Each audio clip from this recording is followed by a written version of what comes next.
तारीख थी 12 मार्च सन 1971 और दिन था शुक्रवार। उस दिन सुपरस्टार राजेश खन्ना की एक फिल्म रिलीज होने वाली थी। फिल्म का नाम था आनंद। वहीं बंबई के कॉलेजों से बड़ी तादाद में लड़कियां कॉलेज बंक करके अपने पसंदीदा स्टार की फिल्म देखने सिनेमा घरों में पहुंची। उनके साथ राजेश खन्ना स्टाइल के कुर्ते पहने और आंखों पर धूप के चश्मे लगाकर लड़के भी इस उम्मीद में फिल्म देखने पहुंचे कि शायद राजेश खन्ना की दीवानी लड़कियों में से किसी एक की नजर उन पर भी पड़ जाए। ऋषिकेश मुखर्जी द्वारा निर्मित इस फिल्म की कहानी, डायलॉग, पिक्चराइजेशन और गीत संगीत सब कुछ बेजोड़ है। अमिताभ बच्चन और राजेश खन्ना स्टारर इस फिल्म को आज भी लोग देखना बहुत पसंद करते हैं। फिल्म आनंद ने राजेश खन्ना और अमिताभ बच्चन के करियर को नई ऊंचाइयों पर पहुंचाया। मुरारीलाल, मुरारीलाल। वहीं इस फिल्म के गाने फिल्म की भावनात्मक गहराई को बखूबी व्यक्त करते हैं। मैंने तेरे लिए ही 7 रंग के सपने चुने। लेकिन क्या आप जानते हैं कि इस फिल्म में राजेश खन्ना पर फिल्माया मुकेश जी का गाया एक मशहूर गाना इस फिल्म के लिए बनाया ही नहीं गया था। ये गाना फिल्म के रिलीज से लगभग 20 साल पहले रचा जा चुका था। कौन सा है वो मशहूर गीत, जानिए आज द दिल्ली टॉकीज में इसी की कहानी।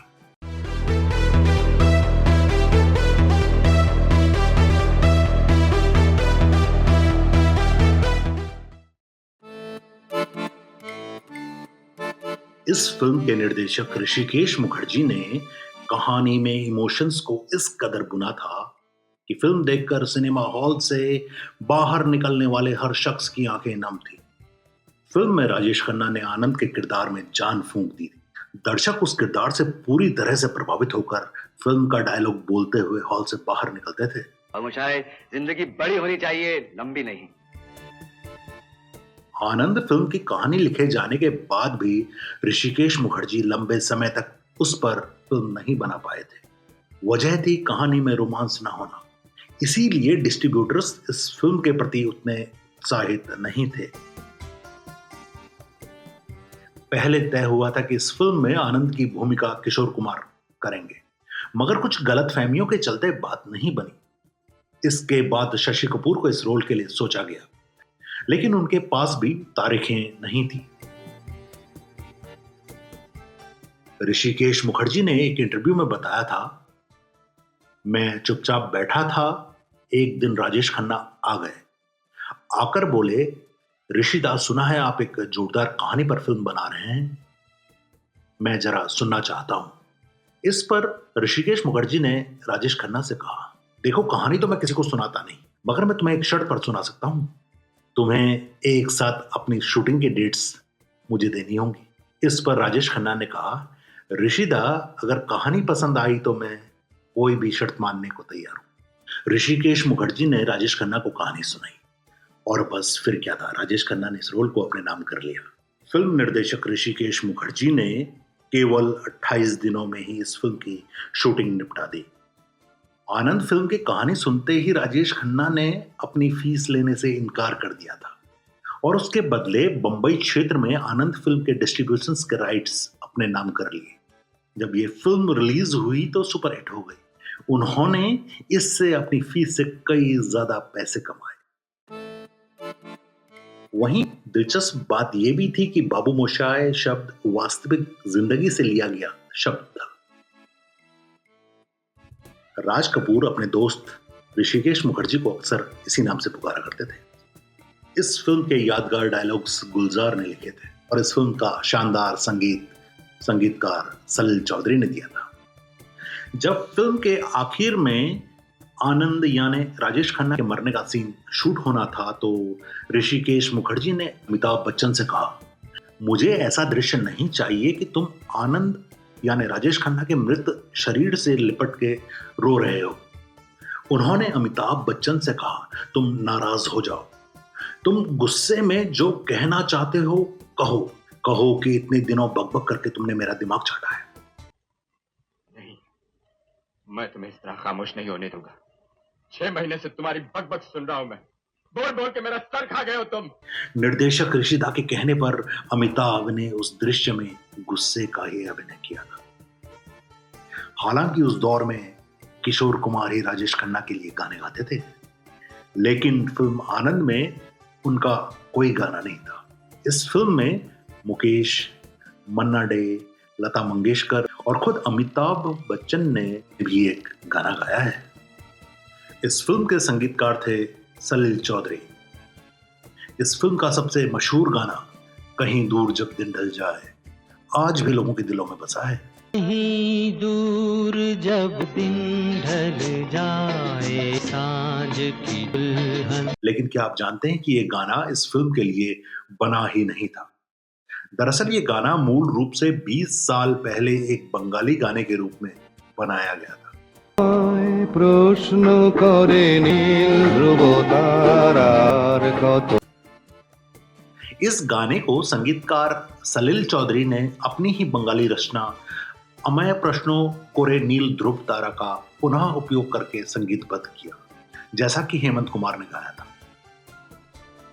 सलील चौधरी ने फिल्म आनंद के लिए गीतकार योगेश के बोलों पर इस गाने को फिर से संगीतबद्ध किया, जिसे महान गायक मुकेश ने आवाज दी। इसी गाने की वजह से 10 सालों से स्ट्रगल कर रहे लिरिसिस्ट योगेश को एक अलग पहचान मिली। वहीं फिल्म में योगेश जी द्वारा लिखा गया दूसरा गीत जिंदगी कैसी है पहेली हाय, जिंदगी कैसी है पहेली हाय कभी तो हंसाए। ये गाना मन्ना डे साहब की आवाज में रिकॉर्ड हुआ। गीतकार योगेश के लिखे ये गीत आनंद फिल्म को सुपरहिट बनाने में भागीदार बन गए। आनंद फिल्म की सफलता का अंदाजा इस बात से लगाया जा सकता है कि फिल्म आनंद के रिलीज होने तक फिल्म के स्टार अमिताभ बच्चन को लोग नहीं पहचानते थे। आनंद फिल्म के रिलीज के दिन अमिताभ बच्चन अपनी कार में पेट्रोल भरवाने के लिए पेट्रोल पंप पर गए, लेकिन किसी ने उन्हें नहीं पहचाना। लेकिन शाम को फिल्म रिलीज होने के बाद जब वे दोबारा उसी पंप पर पेट्रोल भरवाने गए तो लोगों ने उन्हें पहचानना शुरू कर दिया। अमिताभ बच्चन ने खुद ट्विटर पर पोस्ट करते हुए लिखा था, ये एक सच्ची घटना है, और ये बंबई का एसबी रोड स्थित पेट्रोल पंप था। वहीं जब फिल्म आनंद रिलीज हुई तो राजेश खन्ना इस फिल्म के बारे में बहुत उत्साहित थे। वो पूरी मीडिया को ये फिल्म दिखाना चाहते थे। इसके लिए उन्होंने विक्टोरिया टर्मिनस के पास एक थिएटर में फिल्म का एक खास शो रखा। राजेश खन्ना की जीवनी पर किताब लिखने वाले लेखक याशिर उस्मान लिखते हैं कि जैसे ही फिल्म समाप्त हुई और राजेश खन्ना कार में बैठे तो कार में बैठते ही उन्होंने मशहूर फिल्मी पत्रकार देवयानी चौबल से पूछा, क्या तुम्हें फिल्म अच्छी लगी? देवयानी ने कुछ पल राजेश खन्ना को देखा और फिर कहा, उस लंबू के साथ कभी दोबारा काम मत करना, वो तेरी छुट्टी कर देगा। साफ था कि लंबू से उनका मतलब अमिताभ बच्चन से था। राजेश खन्ना ये सुनकर थोड़ा चौंकते हुए देवयानी से बोले, ऐसा क्यों? उस लंबू में ऐसा क्या है? इस पर देवयानी राजेश खन्ना से बोली, तुमने उसकी आंखें देखी? तुमने उसकी आवाज सुनी? मैं तुमसे कह रही हूं तुम उसके साथ कभी काम मत करना। इस पर राजेश खन्ना ने ठहाका लगाया और जाहिर है उन्होंने देवयानी की बात को गंभीरता से नहीं लिया। वैसे भी फिल्म आनंद से पहले राजेश खन्ना की नजर में अमिताभ बच्चन का महत्व ना के बराबर था। राजेश खन्ना ने फिल्म पर काम शुरू होने से पहले निर्देशक ऋषिकेश मुखर्जी से अपने को स्टार यानी अमिताभ बच्चन का नाम तक पूछना गवारा नहीं समझा था। और वहीं देवयानी चौबल ही पहली पत्रकार थी जिन्होंने पहली बार अपने स्टार और स्टाइल मैगजीन के कॉलम में राजेश खन्ना को सुपरस्टार बताया था। फिल्म आनंद ने न सिर्फ राजेश खन्ना और अमिताभ बच्चन के करियर को नई ऊंचाइयों पर पहुंचाया, बल्कि ये फिल्म आज भी हमारे दिलों में जिंदा है। इस फिल्म के गाने, डायलॉग और कहानी ने इसे एक क्लासिक फिल्म का दर्जा दिलवाया। तो अगली बार जब भी आप सलील चौधरी के बेहतरीन संगीत से सजे मुकेश की आवाज में योगेश जी का लिखा गीत कहीं दूर जब दिन ढल जाए सुने तो याद रखिए ये गाना सिर्फ एक गाना नहीं है बल्कि एक भावना है, एक याद है, एक कहानी है जो हमेशा हमारे साथ रहेगी। आज के किस्से में इतना ही।